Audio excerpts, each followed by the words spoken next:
Panguva ino zvonzi the president has been attacked after pabuda a top secret document rikuonekwa kunzi pane corruption yaitwa nana kuda kwashitagurei but ichiitiwa from the office of the president. Zvobuda pachena kuti kuda kwashitagurei aivanda nezita remutungamiri wenyika pane sezvaita. Sadapinda mashoko matax ari kubuda panapa kune critics as the ruling party ZANU-PF panguva ine vachiti kana document rakadai rikabuda kubva muofisi yako zviri kurevei. Sadapinda mashoko buda kana did everyone subscribe or like on the bell icon.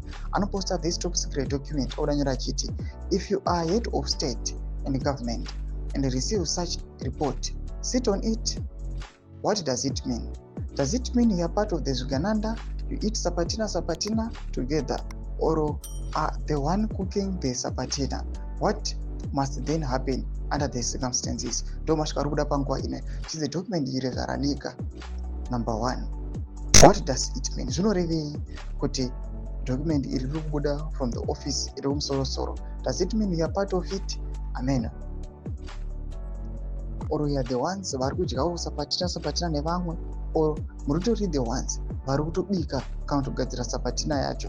Zviri kuti corruption yakanyanyisa nyika yeZimbabwe. Mashoko ari kubuda panguva ine ari kuonekwa kunzi even the president panguva ine has been attacked. Panguva ine vanhu votobvunza kuti what is going to happen nemacircumstances avapo document richilika. What do you think the Zimbabwean leader is going to do? What do you think vakomana vanatagurei vachaita sei? What is their first move? Or they are going to deny the allegations achiita tizviziviso.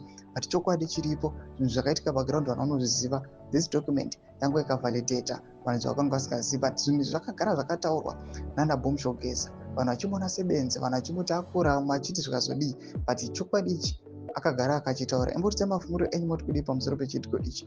Pinda comment section metunzwa mafunguro enyu. Subscribe or like, chit on the bell icon.